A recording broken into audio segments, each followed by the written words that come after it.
प्रश्न, हृदय में किस तरह ध्यान करूं? उत्तर, मुझे महाराज ने बतला दिया कि किस प्रकार बैठना होगा और किस तरह हृदय में चिंतन करना होगा। प्रश्न, हृदय में हड्डी मांस इत्यादि है, वहां पर इष्ट मूर्ति का चिंतन कैसे करूंगा?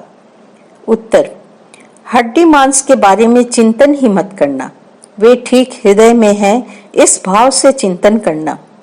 पहले पहल 1-2 बार हड्डी मांस के बारे में चिंतन भले ही हो, पर बाद में मन में वो विचार आएगा ही नहीं, केवल इष्ट मूर्ति के बारे में विचार आएगा।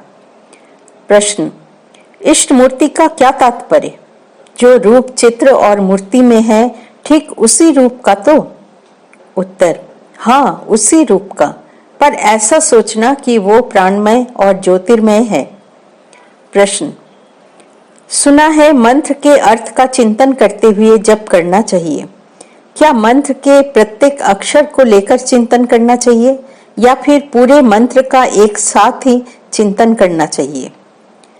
उत्तर, मंत्रार्थ क्या है जानते हो? जैसे नाम लेकर पुकारना, तुम्हारा नाम अमुक है, तुम्हारा नाम लेकर पुकारने से तुम्हारा रूप भी मेरे मानस पटल पर आ जाएगा।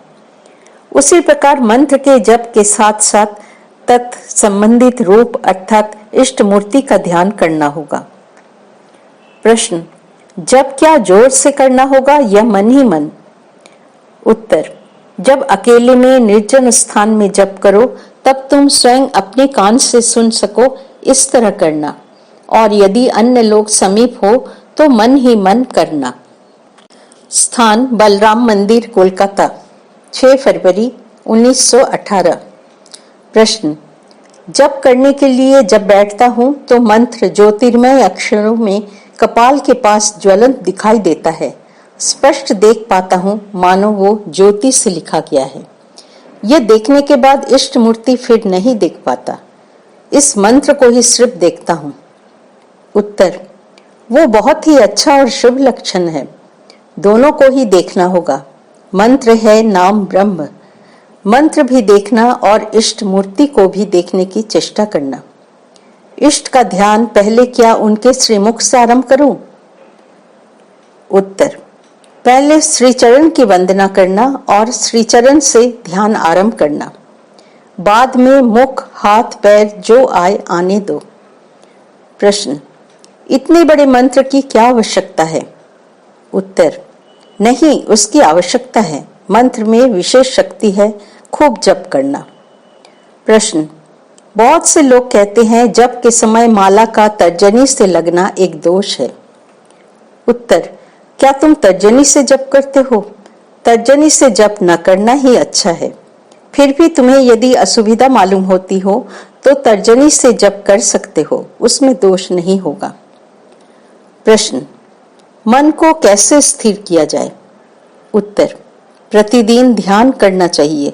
ध्यान करने का बहुत सुंदर समय है सुबह।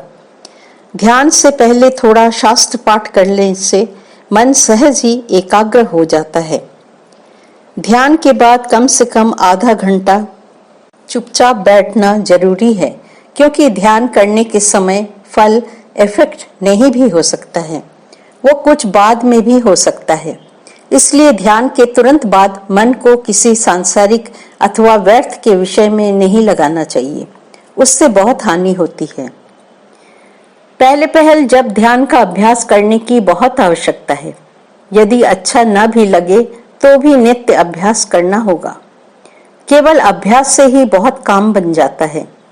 प्रतिदिन कम से कम 2 घंटे जप करना चाहिए। किसी निर्जन बगीचे में या नदी किनारे या बड़े मैदान में अथवा स्वयं के कमरे में चुप बैठने रहने से भी बहुत समय काम बन जाता है। पहले पहल एक नियमित कार्य पद्धति रूटीन वर्क बनाकर काम करना चाहिए। ऐसे किसी भी काम का भार लेना अच्छा नहीं जिससे नियमित कार्य पद्धति रूटीन वर्क टूट जाए। स्थान बलराम मंदिर, कोलकाता, 9 फरवरी 1918। प्रश्न, इष्ट मूर्ति का ध्यान करते करते यदि अन्य देवी देवताओं की मूर्ति सामने आए तो क्या करना चाहिए? उत्तर, समझना कि यह बहुत अच्छा है, सोचना कि मेरे इष्ट ही नाना देवी देवताओं के रूप में मेरे पास आ रहे हैं। वे एक भी हैं, फिर अनेक भी। स्वयं की इष्ट मूर्ति को भी देखना और अन्य रूपों में जो आते हैं उन्हें भी देखना। कुछ दिन बाद देखोगे कि अन्य सारे रूपों का इष्ट में ही लय हो जा गया है। अमावस्या, पूर्णिमा और अष्टमी तिथि को तथा काली पूजा, जगधात्री पूजा और दुर्गा पूजा के समय नियम बनाकर खूब जप ध्यान करना। समग्र नारी जाति को मातृवत देखना। किसी को कोई वचन देने पर किसी भी हालत में उसे पूरा करना।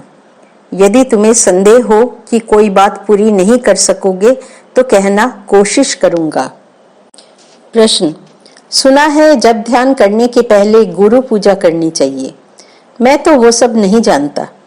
उत्तर, पहले इष्ट के समान हृदय में गुरु का ध्यान कर लेना चाहिए। बाद में गुरु और इष्ट एक है यह चिंतन कर गुरु का इष्ट में लय करके फिर इष्ट का ध्यान या जप करना चाहिए। स्थान बलराम मंदिर, कोलकाता, 21 जून 1918। बुधवार सवेरे लगभग 9 बजे हैं। बड़े कमरे में महाराज टहल रहे हैं। ऐसे समय ढाका के एक भक्त ने आकर उन्हें प्रणाम किया। महाराज ने उससे कुशल प्रश्न पूछा और ढाका मठ तथा वहां के भक्तगण कैसे हैं यह सब खबर ली। थोड़ी देर बाद बाग बाजार के चूनी बाबू, जिन्हें ठाकुर नारायण कहकर पुकारते थे, उपस्थित हुए। महाराज ने उनके साथ विविध विषयों पर चर्चा करते हुए कहा, माया के कारण मन प्राण सब निम्नगामी हो जाते हैं। ठाकुर कहते थे, पंचभूत के चपेटे में पड़कर ब्रह्म भी रोता है। पहले साधन भजन करके ढाई अर्थात खेल का खंबा छू लेने से बाद में 10,000 संसार करने पर भी कुछ नहीं होगा। मायाबद्ध जीव समझता नहीं कि इस जगत में देह धारण करना ही बहुत कष्टकर है। मनुष्य का यह शरीर कुछ भी नहीं है, दिन दिन क्षय हो रहा है। उसे होश नहीं कि माया मोह के कारण जीवन का उद्देश्य भूल जाने से बारंबार जन्म मृत्यु की यंत्रणा भोगनी पड़ रही है। देह धारण में बहुत ही कष्ट है, किंतु इस मनुष्य जन्म में ही भगवान का लाभ भी होता है। इसलिए ऐसे कर्म करने होंगे जिससे फिर से जन्म न हो। जिस किसी भी उपाय से हो उन्हें प्राप्त कर इस जन्म मृत्यु के हाथ से निस्तार पाना होगा। प्रश्न, महाराज निराकार ध्यान कैसे होता है? उत्तर, बहुत उन्नत एडवांस्ड हुए बिना निराकार ध्यान नहीं होता। पहले स्थूल, बाद में सूक्ष्म, सूक्ष्म के बाद कारण और उसके बाद महाकारण में लय होता है। स्थान रामकृष्णपुर, हावड़ा, अगस्त 1918। महाराज नीचे के बैठक खाने में बैठे हुए हैं। कलकत्ते से एक नवयुवक आकर उन्हें प्रणाम करके बैठा। महाराज ने उससे पूछा, तुम लोगों के विद्यार्थी गृह स्टूडेंट्स होम का काम कैसे चल रहा है? उत्तर, अच्छा नहीं चल रहा है, नाना प्रकार की गड़बड़ियां हैं। युवक की बात सुन महाराज ने कहा, मुझसे पहले उन सब विषयों के बारे में क्यों नहीं पूछा? महाराज की बात सुन युवक बिना उत्तर दिए दुखित और अनुतप्त हो विषण्ण चित्त से बैठा रहा। तब महाराज उसे स्नेह से पुकारकर समझाने लगे, देखो, जिन लोगों का तुम भला करोगे वे ही तुम्हारे अनिष्ट करेंगे। विद्यासागर महाशय ने कितने लोगों का कितना भला किया, किंतु जिन लोगों ने उनसे सहायता पाई उन्हीं ने उनकी निंदा की, अनिष्ट किया। अंत में वे लोगों से विरक्त हो गए थे। यह सुन कि किसी ने उनकी निंदा की है, उन्होंने ऐसा भी कहा, मैंने तो कभी उसका भला नहीं किया। यही संसार का धर्म है। पर देखो, सद्धर्म अन्य प्रकार का है। सद्भावापन्न व्यक्ति उपकार करते ही जाएंगे, वही उनका स्वभाव है, और दुष्ट लोग अनिष्ट करेंगे क्योंकि यह उनका स्वभाव है। एक साधु नदी किनारे बैठकर जब ध्यान करता था, एक दिन उसने देखा एक बिच्छू पानी में बहता चला जा रहा है। उसके मन में दया आई और वो बिच्छू को हाथ से उठाने लगा।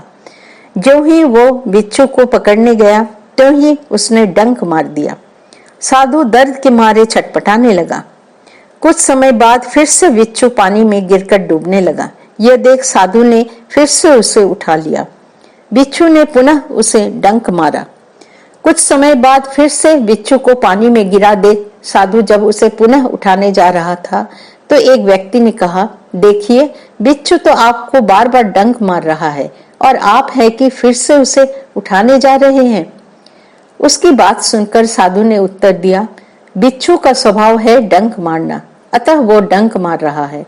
साधु का स्वभाव है परोपकार करना, अतः मैं वही करूंगा। वो मुझे डंक मार रहा है, इसलिए मैं निर्दय क्यों हूं? यह कहकर उसने फिर से बिच्छू को जल से उठा बहुत दूर फेंक दिया, जिससे वो पुनः जल में न गिर सके। जिन लोगों का सत स्वभाव है वे ऐसा ही करते जाएंगे, वे कभी भी अपना स्वभाव नहीं छोड़ते।